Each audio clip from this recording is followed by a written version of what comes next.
All right. Good evening, everyone. So welcome back to the fourth season of Research Alive. The public face of the Schulich School of Music at McGill University has consisted of, in large majority, performances by our talented faculty and student musicians, at times performing works by our own composers. These performances, 700 plus a year, provide a great glimpse into the talent at the school, yet are only a part of what makes the Schulich School of Music such a unique and interesting institution of higher learning. The Research Alive series was founded by Professor Stephen McAdams and myself, Kit Soden, a PhD student in composition, with the aim to bring alive and to share with the public the research taking place within the school's two departments of performance and music research, from the areas of music theory, music history, and musicology, music education, sound recording, musical science and engineering, performance, and composition. So today, we have the winner of the Research Alive Student Prize, Lena Heng. This prize is made possible by the generous support of Ms. Jill de Villafranca and Dr. David Kostek. So Lena Heng is currently a PhD student at McGill University, and Lena is interested in how people perceive and make sense of music. Her research interests are in the music perception and cognition, timbral functions in musical communication, and cognitive representation of music. She is also interested in issues of Chinese music and its role within the socio-political structure of Singapore, where Lena is from. She did her Bachelor of Social Science and honors in psychology in the National University of Singapore, and then a Bachelor of Music at Nanyang Academy of Fine Arts. She performs professionally with the Chinese Chamber Music Ensemble, playing the erhu, a two-string bowed instrument, as you will see more of today. And Lena is also a part-time lecturer at her alma mater, teaching courses ranging from Chinese music theory to history of Chinese music and aesthetics. So in a talk entitled Semiology Beyond the Score, Making Meanings from Gestures, Timbres, and Tropes in Chinese Music, please welcome Lena Heng.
Hello everyone, thank you for being here today. Now you've just listened to a short excerpt from a piece of music on an instrument that is probably not too familiar to many of you here. Probably as you were listening to it, you were trying to create some meanings out of these unfamiliar sounds. There are certainly aspects of it that are familiar, the different pictures on the diatonic scale, for instance, it seems to be in a minor tonality, it seems to be in a simple quadruple meter, and so on.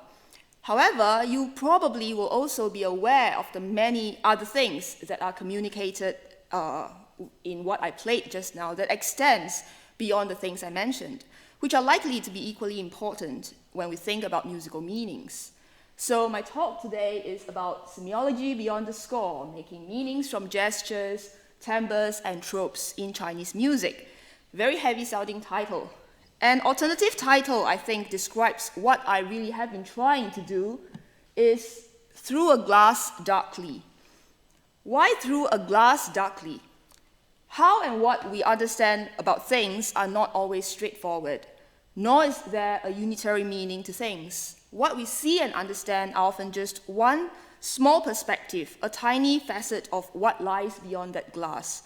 My interest and what I do in my research has been trying to make sense of, not all of it, certainly, but try to illuminate some portions of it. I hope over the course of my presentation today, I can take all of you with me on my journey through a glass darkly and share a little bit of what I do in trying to make sense of all this. Before I proceed, though, I would first like to thank Ms. Jill de Villafranca and Dr. David Kostick for their generous donation in support of the Research Alive series, and the Schulich School of Music for allowing me this opportunity to share what I'm deeply interested in and passionate about. So I would also like to give a shout out to Professor Lasse Thoresen. I was first exposed to his ideas when I read some articles he had written discussing how to analyze music as heard. I pored over all his writings and was amazed at the depth of thought he had given about it. I had the privilege of meeting him a few months back, where I gushed over how interested I am in his oral sonology project. I'll be drawing a lot from his ideas in this presentation, as well as in the work that I'm doing and hope to do in the future. So what are musical meanings? Whose meanings are we talking about? Where do these meanings reside? How do we make meanings from the music that we hear? And why am I so interested about musical meanings? Adler, one of the founders of modern musicology, believed that while man still simply opened his mouth and sang without thinking, while sound patterns formed themselves without being ordered or analyzed, it was still impossible to speak of an art of music. If we take the inverse of this, then, it implies that we can speak of an art of music only when sound patterns are organized and ordered. What does it mean, then, to speak of an art of music? The first step, of course, is to make sense of these ordered sound patterns. This, of course, has been a question musicians, musicologists, music theorists, performers, composers, teachers, students, and so on and so forth have all been pondering over the ages. As sound patterns are ordered and then analyzed, we start to get into musical meanings. The discourse of musical meanings is definitely an important one. But what is musical meaning, and how do we look at it? There are the conventional perspectives of looking at musical meanings as situated within the music to be read, and there are opposing perspectives that music can only be understood through its social contexts. And of course, there are perspectives falling between either ends, and it's perhaps, as Nicholas Cook says, that it's unlikely there be a grand unifying theory of musical meaning, but that there are important varieties of musical meaning that fall within the gap between an approach that sees meaning as inherent in the music and one that claims it to be a purely social construction. Robert Haddon talks about musical meanings in gestures and emphasizes that it is not limited to the default level of phenomenal perception of nuances and cognition of their affective import, but that a competent listener will grasp the thematic and rhetorical functions of certain gestures within a given musical style. Kofi Agawu, when discussing about the question of meaning in music, sees it more in the sense of not what does this piece mean, but rather how does this piece mean. Musical meaning therefore appears to involve not only fixed features and structures within the music, but also emergent properties arising from gestures, from interactions between familiar attributes and tropes, the inherent musical structure, culturally learned patterns, and so on. It seems then that musical meanings have to be created. This meander about musical meanings is to lay out the framework upon which I attempt to study it, or in other words, what most of my professional life has been about. At this point, I think I ought to tell you a little bit more about myself. Now, I'm not a very interesting person, and I shall not bore you with my entire life story. But I just want to say a little bit about who I am to situate myself and my interest in this area, and hopefully interest other people in it. I believe that no form of research, whether it's in the sciences or the humanities or whatever other disciplines it is, can be entirely objective. Everything is subjective to a certain extent. Who we are, what our experiences, interests, expertise we have, all contribute to the kinds of questions we ask and the answers we seek for. And even speaking with the mental of a scientist, I don't think this is wrong, or that it makes a study less valid. If anything, knowing our angle of inquiry makes, and understanding our own biases makes the research more valid and valuable. So a little bit about myself. As all of you know by now, I'm currently a student. I'm in the interdisciplinary stream, which is very exciting because I'm just greedy, and I love the option to be able to explore more than one discipline. And also because nothing in life is clearly compartmentalized into boxes, and it just makes sense that research will go across disciplines in one way or another. I am also a musician, first trained in the Western art music tradition. I started learning the piano when I was very little, and I took my GCSE O-level examinations writing essays on Brahms's Cello Sonata, Stravinsky's Petrushka, and so on. I didn't appreciate Chinese music then. It was something which is very foreign to me. In fact, I hated it when I was a kid. Although I looked Chinese, I didn't grow up with very traditional Chinese cultures and traditions. By a twist of fate, however, I went on to learn a Chinese instrument. And I was very fortunate to have teachers who taught me how to appreciate Chinese music and made me so interested in it that I went on to read my degree in music, majoring in that instrument that you just heard. I observed both similarities and differences, some subtle, others more pronounced, in the interpretation of music between these two different traditions.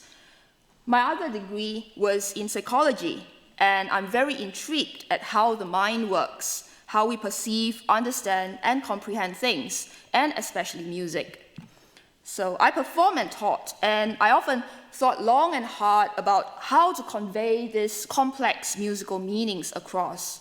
I am also someone who likes to think about music, and most of all, I'm simply a person who enjoys listening to music, all sorts of music, and so I often wonder how and what kind of musical meanings listeners get. So why do I want to talk about Chinese music? Of course, one of the main reasons is so that I can play this instrument for you. But more than that, I hope that it can help me illustrate what I mean when I talk about musical meanings more clearly. Although modern Chinese music borrows the notation and a large portion of performance practice of the Western art music tradition, there is also a large amount in the performance practice that lies beyond the practice of Western art music tradition. And it means that there is a substantial amount of information towards the musical meaning of a work that are found in these elements outside conventional notation. The performance practice of Chinese music has also traditionally placed heavy emphasis on timbre and gestures. Musical syntax, or rules found in the usual pitch, harmonies, rhythm, meter, and so on, have to be extended to several other musical parameters, such as timbre and musical gestures. At the same time, a good deal of Chinese music is programmatic. Meanings will not just point to the music itself, but also to things external to the music. And so I think it is very helpful for me when I try to disentangle the different kinds of meanings that can be signified by sounds. In trying to comprehend the world around us, we inevitably build upon things that are familiar and use this in comparing and defining unfamiliar objects. We definitely know that no musical tradition can be entirely compared with one another, but musical meanings in Chinese music may be interpreted somewhat differently from Western art music. And so I think talking about a musical tradition that not everyone here is familiar with can illustrate more clearly how differences in prior experience shape the way we think about what we hear. Now, like I said, I have been trained very heavily on score reading, on music theory and analysis. Theory and analysis and the notated score are tools, very good tools for us to talk about and understand more about music. There is a little problem here though. How many of you agree that this represents what you hear here?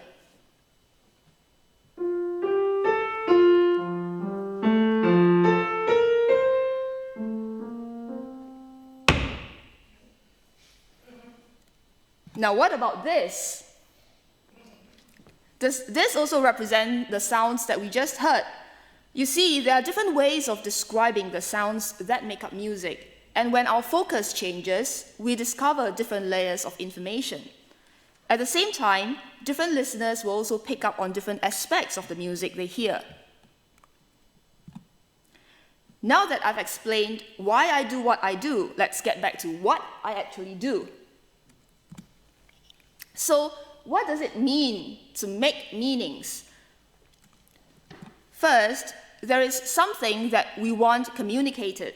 Maybe it's an object or an idea, but the thing is not present, or maybe it's something abstract that cannot be held out for our physical senses to behold. How then can we let someone else know about this thing? We'll then need something else to represent the thing that is not present. So we create symbols. Now we have symbols to represent this object or idea that is not present. Of course, symbols can vary along a range of realism. It can be a holographic projection that looks and moves exactly like the absent object, or it can be just some dots and squiggly lines to represent an idea. Let's call the symbols the signifier. It represents the signified, or the object or ideas that were not present. But how do we connect them? Now we need something that can join the signifier to the signified so that when other people are shown the symbol, they will know what object or idea it represents. When the signifier and the signified are very much alike, this process of semiosis is very straightforward. I have here a pencil. All right, now I put this away and I show you this. All of you know the object that I'm signifying here. Now, when the level of likeness is decreased, it will be slightly more difficult, but if the object is a concrete, very common object we encounter often, this process is not difficult at all. Now, when the likeness is taken away, and what we have are just arbitrary lines representing our object, a few more requirements will have to be in place. First, we have to learn this association. At the beginning, when we have no idea that this refers to this, our learning process might start off with seeing this and that word very often, one after another. This is also a kind of association. We might learn that by saying this pencil, we get handed this thing. These events slowly let us form a link between the word and the object. Of course, the example I gave is a very straightforward one. What happens, though, when we try to represent a more abstract idea, love, for instance, or respect? The semiotic link is much less straightforward. When we start to think about music, the semiotic link gets even more complex. First, let us look at the signifier. In music, this signifier can be a number of things. It can be the symbols on a notated score. It can also be writings about music, descriptions, commentaries, reviews, and so on. And of course, it can be the sounds that are being produced. As I mentioned earlier, being someone who loves listening to music, I'm most interested to find out how people understand or make sense of the music that they hear. So we have here music as heard. The sounds, the auditory information that enters our ears becomes the symbols for something else. Of course, signifiers are not signifiers unless they point to something. The signified. These are the meanings in music.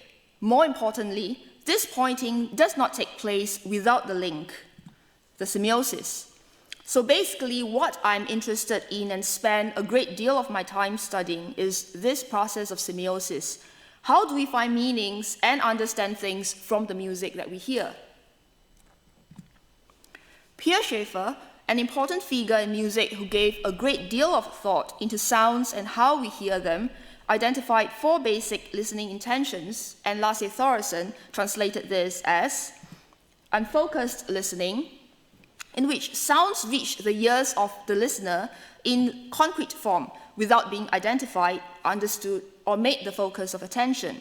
For example, think about the sounds happening in the background when you're focused on something else. Your attention is not on those sounds, but you're aware that they are there, and you do have the ability to direct your attention on these sounds should the need arise. Indexical listening is where listeners direct their attention towards identifying the source of the sound they are hearing, and this serves as an indexical sign to reveal its source.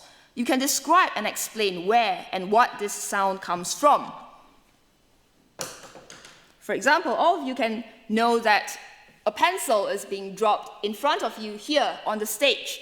You could identify the material that this pencil is most probably made from, and you can know where exactly in the hall this pencil is being dropped. Selective listening happens when the listener selects some aspect of the sound to focus on, and in this sense, starts to organize the sounds in certain ways. The attention, however, is not yet focused on trying to make sense in an explicit way. Organization could be instinctive. For instance, when you group a series of notes played by the violin together automatically, while another set of notes played by a snare drum belongs to another group. You do not have to actively think about it. They are automatically organized in this way because of the similarities in sounds within each group. Finally, in comprehension-oriented listening, the emphasis here is on the meaning. The sound is treated as a sign, pointing to certain meanings they convey. If I ask the pianist to play this,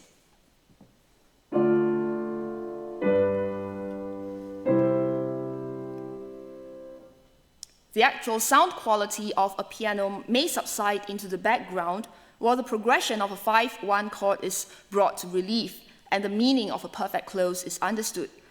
These listening intentions do not occur exclusively of each other, nor is it a chronological path along which we hear music. They could occur together in different combinations at different times, according to the types of sounds we hear, our focus of attention, and our individual experiences.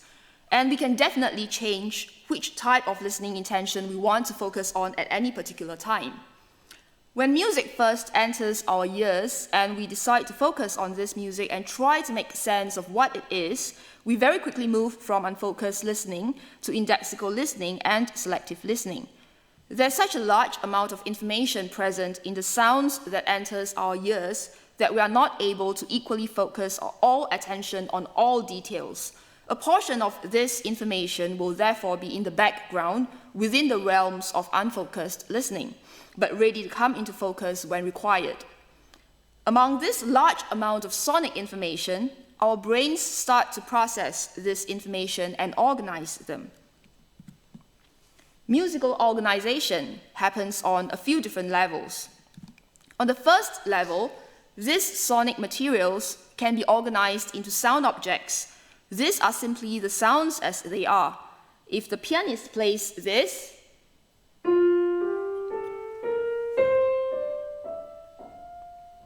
you hear the individual pitches F, G, A, B flat, C, D, E, and F, for instance. And the sound of the piano, you hear that it's being played at a moderate speed, legato, and so on. On the next level, you can start to organize them into two groups of 4 notes with an accent on the first note of each group. Each group spans an interval of a perfect fourth. And finally, we might recognize the entire pattern as an ascending scale of F major. So as music enters our ears, different listening processes occur, and music starts to get organized. With organized materials from the listening process, we then attempt to make sense of the music. If we take a step back and think about the signifier and how we understand signs, we'll realize that there are different types of signs, and these different types of signs might entail different processes in semiosis. Let's take a look at each one of them. What is an iconic sign?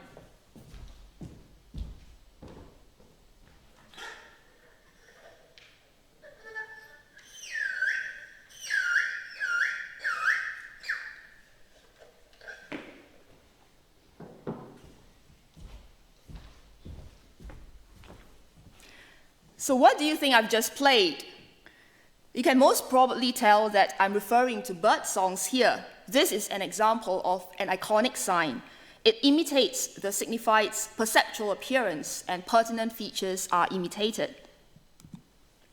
When an iconic sign first appears, the first semiosis that happens is comparison. And because it resembles what it's supposed to imitate, there is no need for prior learning. Open interpretation, therefore, occurs, but not all iconic signs are exact replicas of their signified. Sometimes the distance can be a little bit further away. For instance, here we have what a traditional Chinese wedding might be like in the past.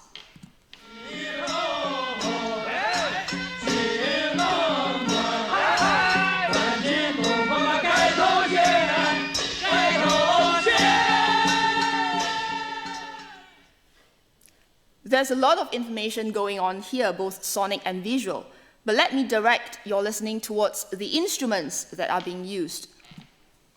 Let's listen to this one more time.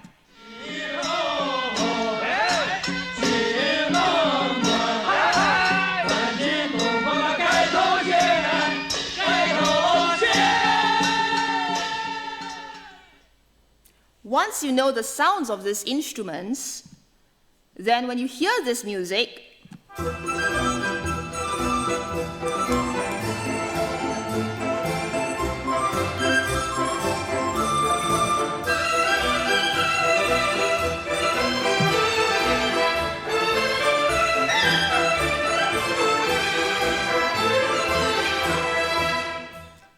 you might start to relate the instruments used here with the instruments you associated with the wedding. You compare the sounds of the instruments you heard with the memory of the instruments used, and because this is not something that you knew before, the secondary semiosis is a coded and conventional one, something that has to be learned. The next kind of sign is an indexical sign. Thoresen describes an indexical sign as being constituted whenever the perceiver interprets a given phenomenon to be the effect of a hidden cause. The focus of attention goes towards what the signifier implies rather than what it is actually.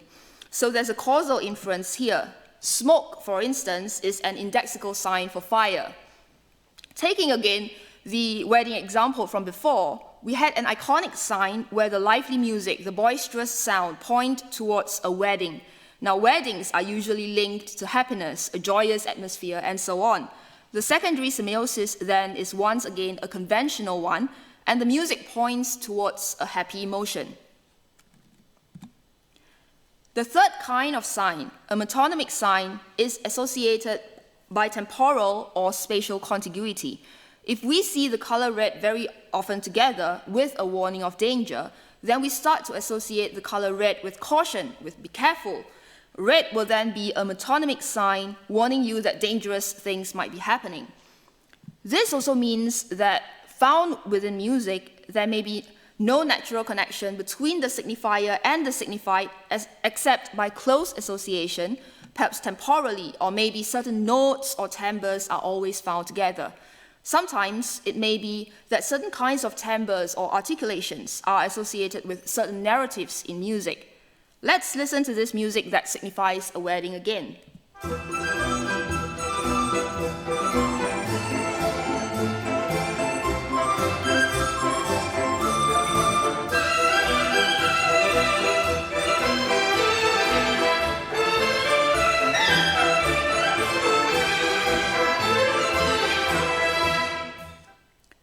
about the articulations and timbre of the cymbals and the reed instrument used here.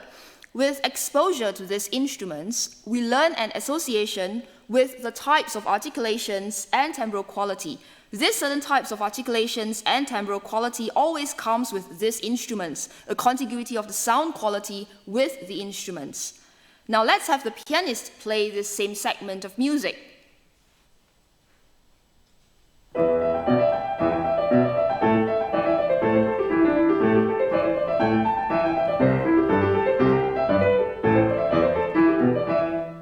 Do you think this represents a wedding or a joyous atmosphere? No matter how awesome my pianist is, she's unable to create the sounds of the cymbal and the reed instruments out of the piano. And what she can do, however, is attempt to create piano sounds with dynamics, articulations, and so on that strive to be close to that. And because of a frequent association of these kinds of articulations with these particular instruments, the cymbal and the reed instrument, when the piano attempts a similar kind of articulation, a listener will hopefully associate those with those instruments, and then from there with the joyous atmosphere. Finally, for arbitrary signs, the relationship between the signified and the signifier is by definition. What do I mean by this? It means that there is no prior naturalistic link from the sign to what it is signifying, and this relationship is being learned through exposure, experience, training, and so on. So if you notice here, there is one secondary semiosis that is absent from my table. Open interpretation is no longer applicable in this case because all the interpretation is based on prior learning. The association is arbitrary.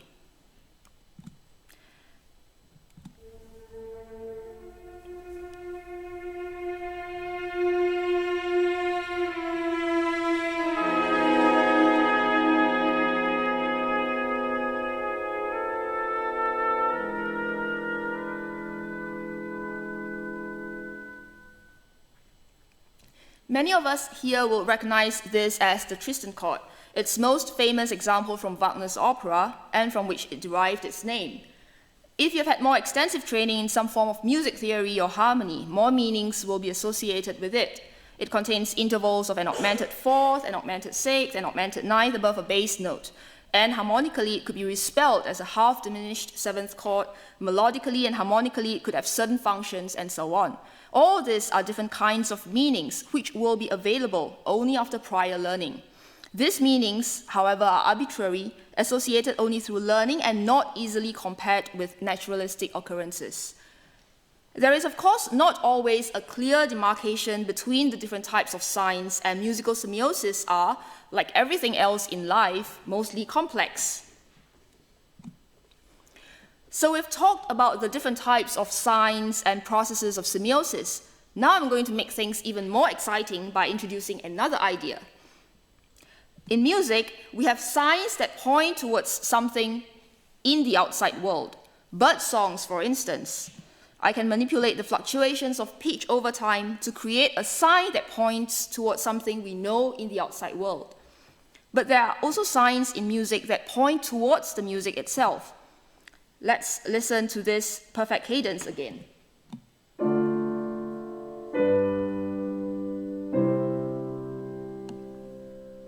The relationship of notes point towards something within the music itself. Chord 5 to chord 1 in C major, a perfect cadence. Within a piece of music, the presence of these perfect cadences may also point to structural boundaries, where one section ends and another section begins. It signifies a close.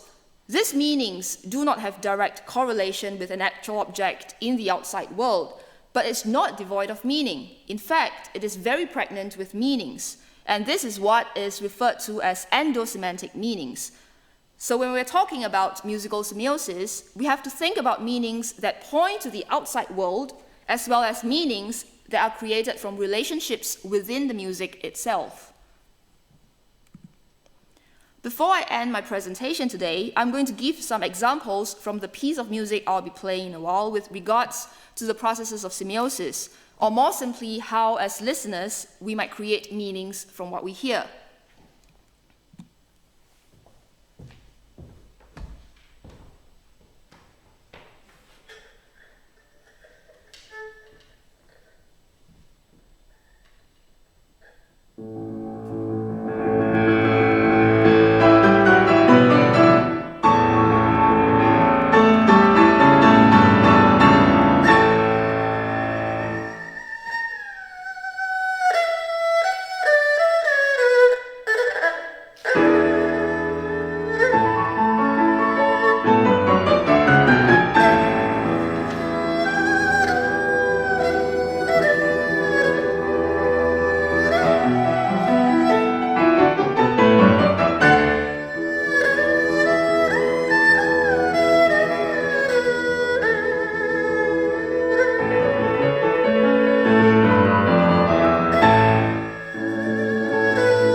So here we have octave unisons, all accented with an FF dynamic level. The first two bars on the piano were played in a regular meter before shifting towards a metrically free passage on the erhu, and then back to a regular meter on the piano, and then free meter on the erhu again, and so on and so forth. Let's break down this particular signifier. One aspect of this short segment of music is the energy level of the sounds. Through comparison, the loud dynamic level, the accents, and the emphasis with octave unisons implies a high level of tension. Secondary semiosis involves an open interpretation. The meaning is quite transparent. You do not need musical training to understand the emotion this signifies: tension. In addition to this, you might see the performer's facial expressions, body movements, and so on. So if the performer's expressions and movements are congruent with the musical intention that is going to be expressed, then it's not too difficult as well to understand this as a signification of nervous energy and tension. Another aspect of this segment is the change in meter. Let's take a look at this opera.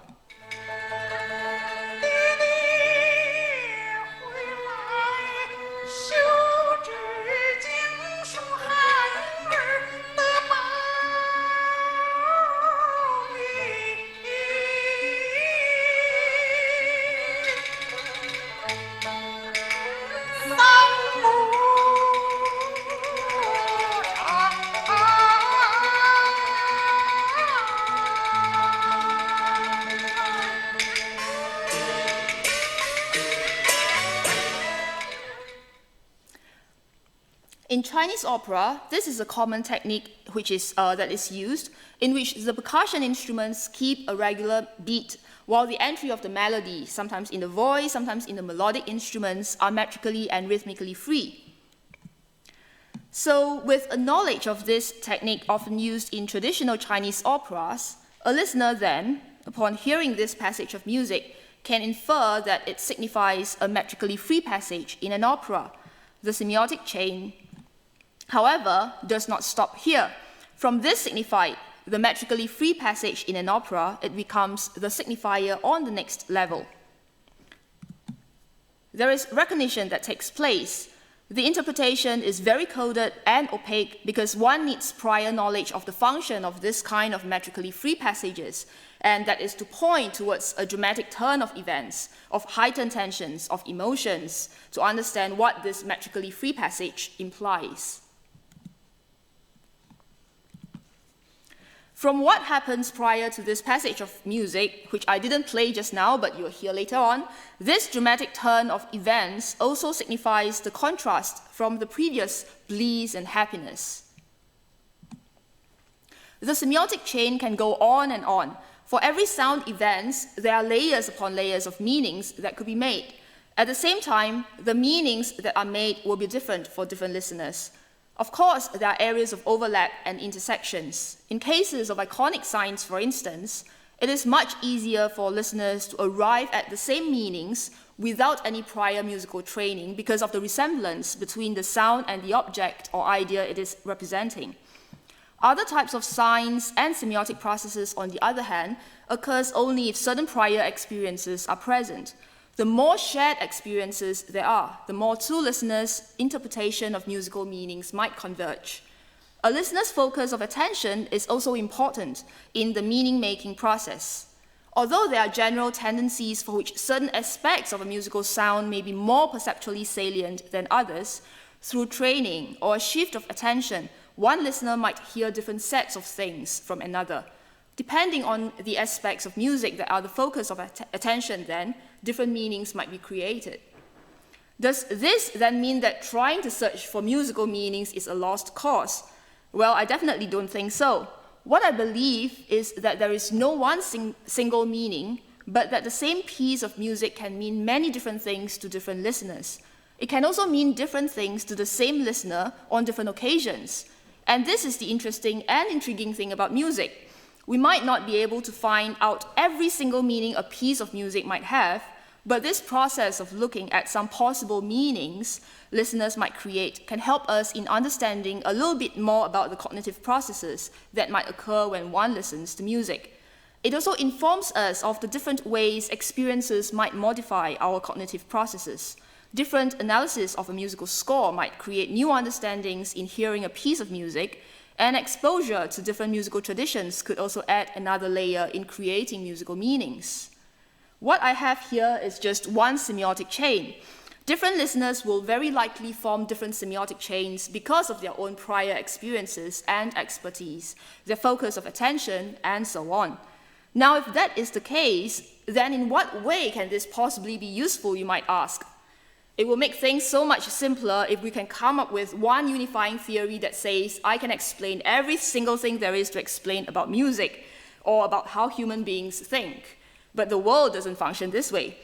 It is, of course, possible to derive singular, unified explanations for very particular, very specific issue, but once something else comes into play, when more things come into the equation, it's no longer possible to do so. Newtonian mechanics, for instance, can explain the properties of forces acting on matter, but when objects travel close to the speed of light, we need another level of explanation. When we move from the macroscopic level to the quantum level, we need another level of explanation. In the same way, human beings are infinitely complex, and it is not possible to obtain a singular answer to our question of how people make meanings in music. What I think is valuable, though, is to recognize this multiplicity of meaning-making and to discover the different processes as to how they might be created. At the same time, looking at how and where intersections and overlaps happen could give us clues into the cognitive behaviors of people, into communications, into negotiations between groups of people, into development and changes that might happen in a practice, a tradition, or a set of behaviors. What I've talked about today is a small portion of the research I am doing. It is, however, a very important aspect of it. Looking at the semiotic process gives us certain indications and clues to how people process auditory information into patterns and how they make sense of these patterns.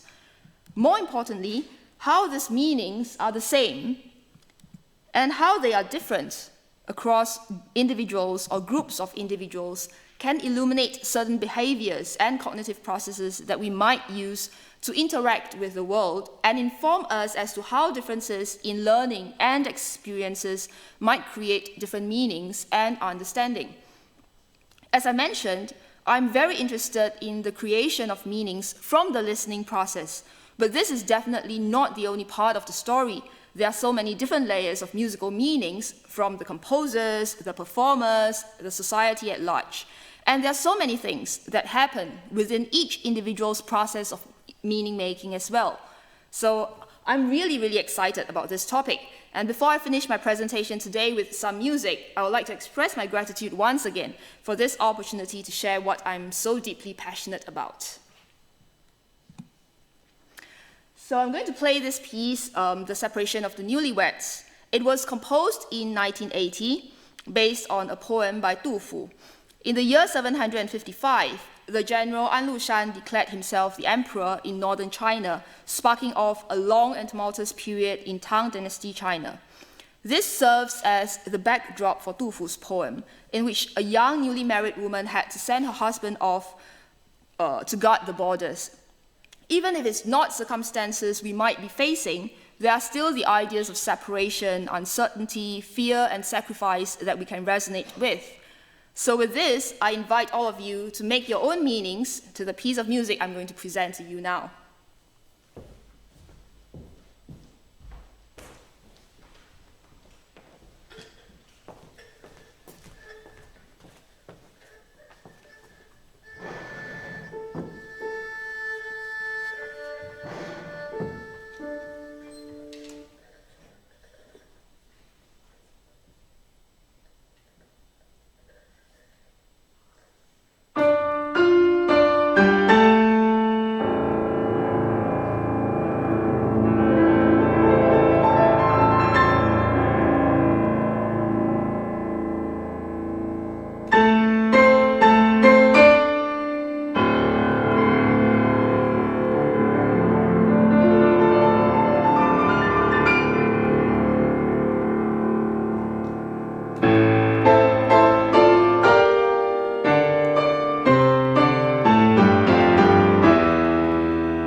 Thank you very much. I think now is the time for questions.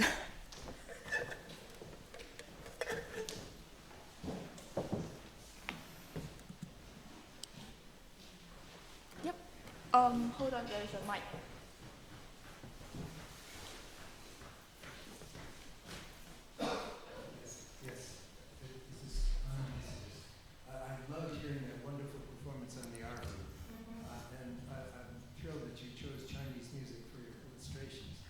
Discuss the process of finding meaning in Munich, in music, by choosing Chinese illustrations for that.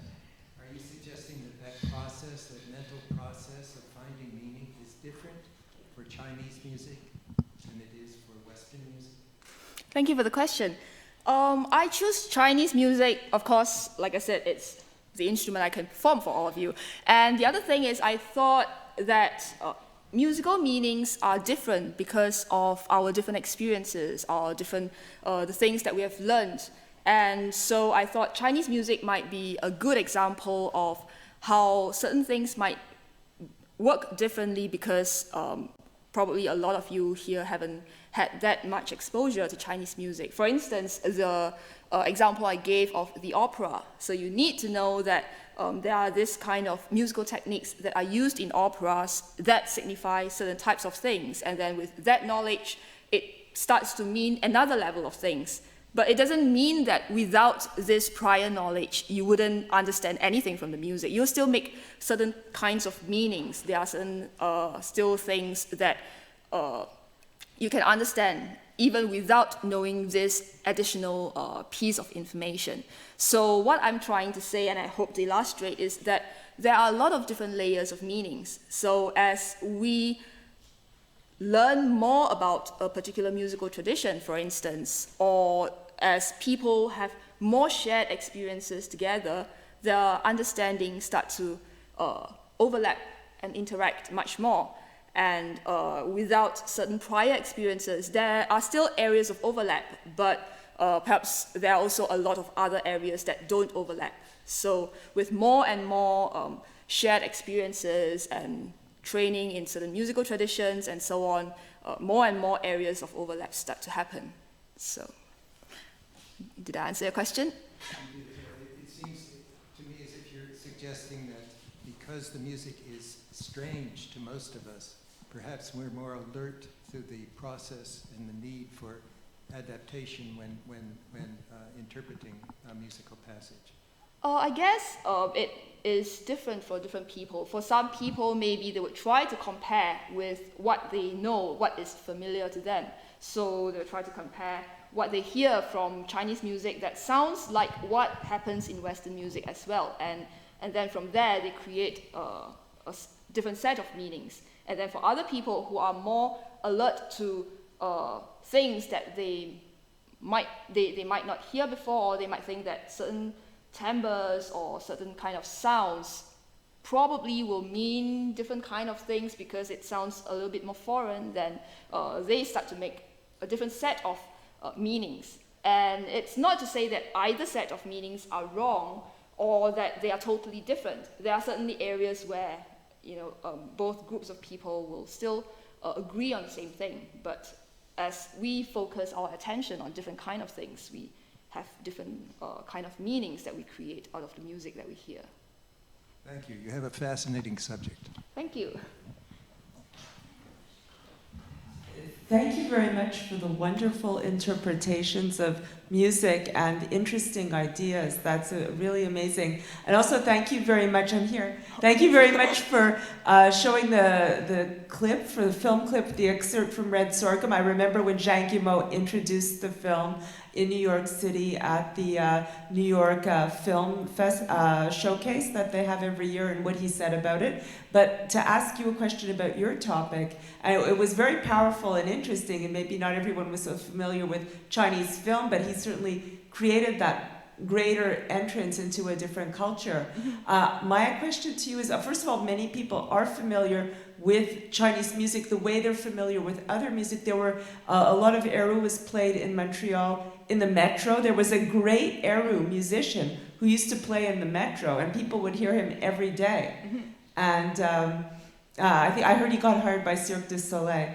And also, Chinese film is very popular, so the soundtrack is extremely popular here. So my question is it's just that people like this music, but we want to know where to go and hear it. And the question is when did you first, could you give more information about your own musical parcours, your own development, when you began to learn the Eru Chinese music, why you chose the Eru versus a different for different instruments, and then when did you start playing the Eru with Western music, and what repertoire is interesting to you to play? Mm-hmm. So those are a series of questions because I wanted to hear more about you. Okay, thank you for your questions. The story of why I started learning this instrument actually isn't very deep or very interesting. I've always loved both instruments, but for some reason or other, someone gave my parents a piano, so they made me learn the piano when I was little. And then I wanted to learn the violin, but they said, no, we don't have a violin, we have the piano, learn the piano. And then there was no Western orchestra in that particular secondary school that I went to, but there was a Chinese orchestra. So I went into the Chinese orchestra, and I went also because my friends went there. So there wasn't a lot of thought processes that went behind why I started on this instrument. So I chose the instrument that was the closest to the violin because I love the violin. I still love the violin now. And that's how I got started with this instrument. But I was very fortunate because I've got a few teachers from then who, they don't just teach me how to play the instrument. They taught me how to appreciate the music. And so I went on, and that was... Sorry, I forgot the rest of your questions. I think they're all answered. It's just the last question was, when did you begin to play a Chinese classical instrument with Western classical instrument? Because I think that was really amazing. And that was not because of me. That was because of the development of Chinese music. So Chinese music had...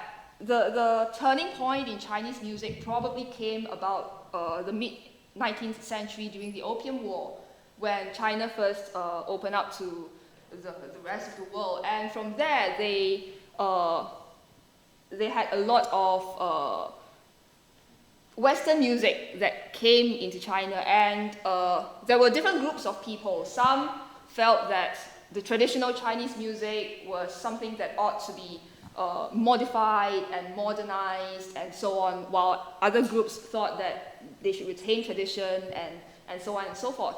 But then, so a lot of people started learning Western music, and at the same time, there were also a lot of people who looked into how to modernize these traditional instruments. So especially things began to go even more quickly, especially after the formation of the People's Republic of China in 1949. So from then on, there were much more research and interest in trying to modernize this kind of repertoire. And there were a lot of new compositions that were written, that used sometimes with the piano accompaniment. Even the Chinese orchestra was modeled after the Western orchestra, and because in the past, traditional folk instrumental ensembles didn't play together like what we see in an orchestra. There were different types of traditional folk ensembles in the different regions in China. But especially around the 1950s, 1960s, there was a lot of experimentation, a lot of research and development done, and the Chinese orchestra started to develop into the way it is today. And so a lot of compositions are therefore very much modeled on the Western orchestra, Western music kind of principles and ideas and so on.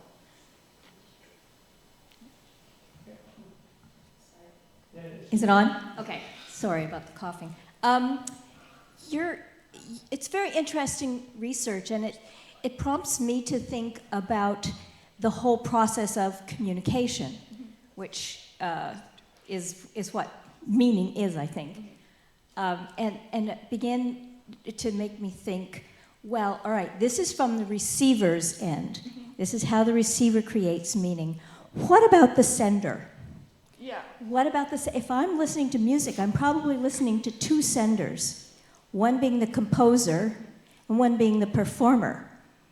How do you extend what you're doing into that sort of really, really complicated area, or do you? Thank you.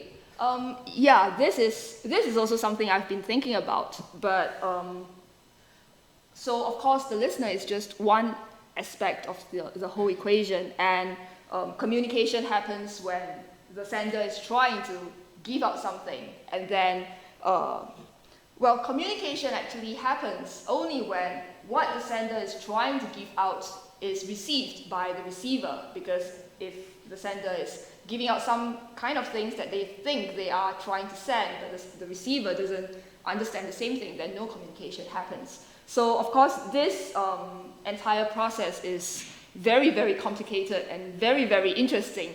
And I am interested in that as well, but I decided to focus on just the listener aspect of it because, for one thing, that's where most of my research interest lies in, and like I said, I love listening to music. I've always thought about how, as listeners, we understand music, whether when we look at a score, whether we're just listening to some sounds, when we are listening to something that is familiar, when we're listening to something which is totally unfamiliar.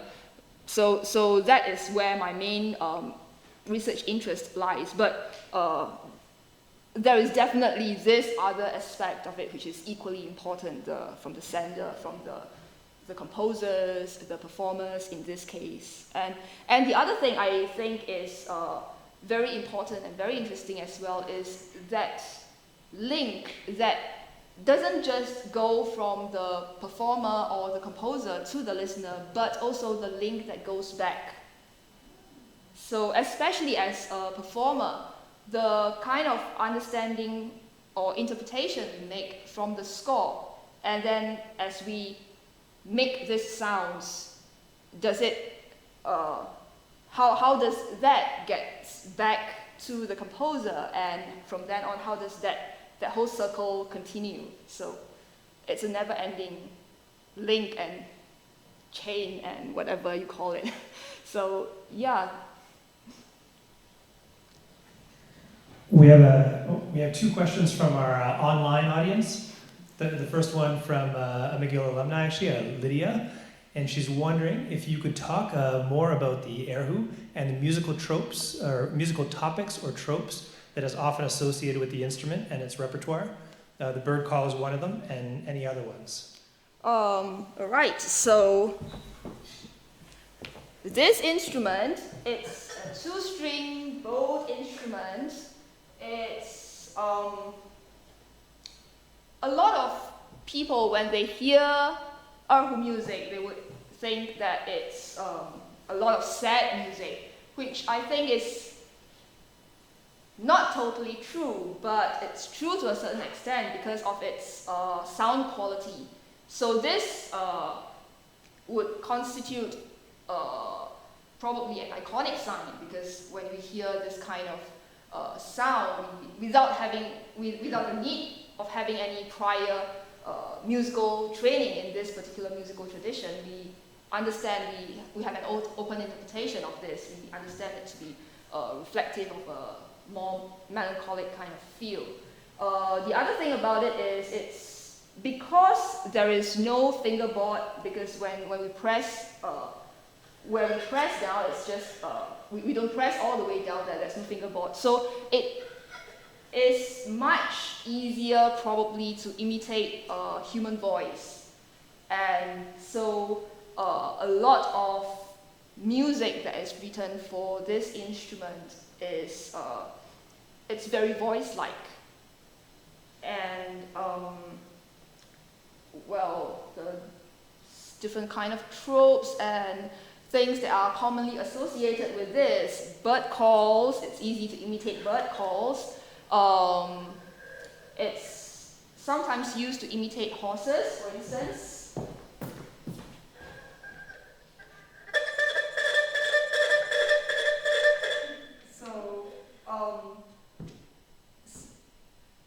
So there are certain things that are often that this instrument often imitates, but at the same time, I think the largest portion of repertoire for this particular instrument probably is more related to human expression, because of how it is, the sound is so close to a human voice, I guess. And the other thing, like I said, the development of Chinese music is very closely linked to Western art music tradition. And so one thing which I'm not sure is fortunate or unfortunate, people are trying to imitate what the violin can do with this instrument. So in a sense, it's good because it stretches our techniques. It forces us to learn different kind of playing techniques that probably if just playing by just playing traditional repertoire we wouldn't have. But at the same time, because it is not a violin, so by just trying to imitate another instrument, it's restricting the kind of potential that this particular instrument has. So, well, that's good and bad about it. The second online question is from Professor Stephen McAdams, writing from some unknown location on the planet while he's on sabbatical. He says the talk was brilliant, and his only question would be about how you feel about playing the erhu with an equal tempered instrument like the piano. Do you feel there is a clash of tuning between the two? I think this combination is not a very rare one. It's very common to have erhu with equal tempered instruments. So it's not something which is very foreign to an erhu player.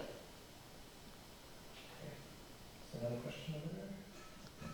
Hello. Hi.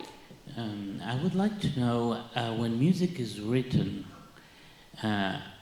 do the notes come one after the other one, like regularly? Or how does the paper look like? How are... Well, most of the scores that we have look like... Where was it? I'm sorry. Oh, yeah. Most of the scores look like this. So it's just regular. Well, Chinese music borrows the kind of notation from Western music as well. There is another set of notation which is in numbers. So, but that functions in a similar way to this kind of notation. And the numerical notation is more frequently used with the more traditional pieces because it's easier, because 1, 2, 3, 4, 5, 6, 7 just symbolizes do, re, mi, fa, sol, la, ti. So it's easier for people to sing the melody. So that is usually used with the more traditional repertoire. But with more contemporary repertoire where we have chromatic notes and things like that, most of the time we look at this kind of notation.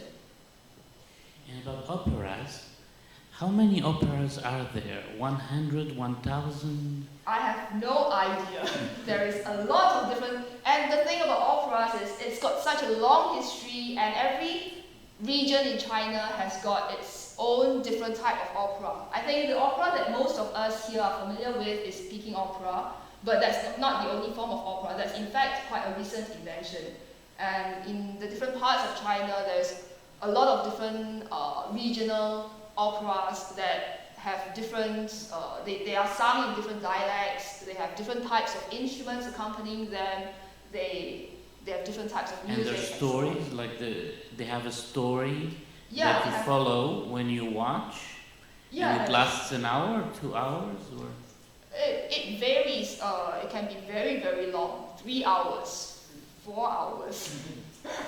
When I'm accompanying an opera, I'm really scared of the very long ones because then you fall asleep behind. Thank you. Thank you. Take one or two more questions. Everything? Okay, well, thank you very much. There's one question there. There we go.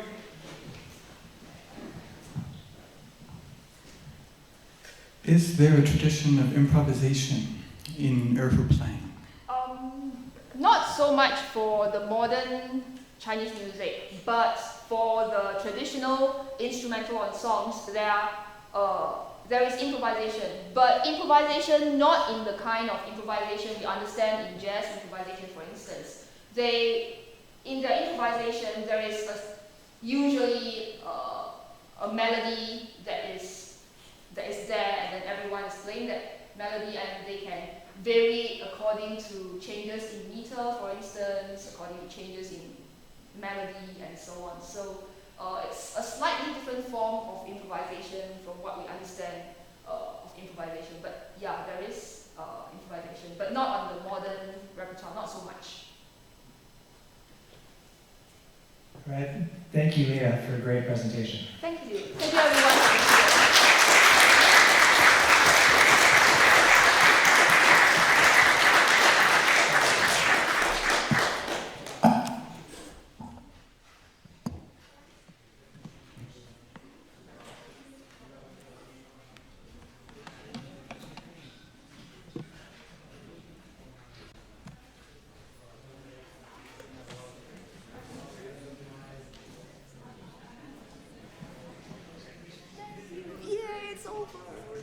So good. Wonderful performance, wonderful talk.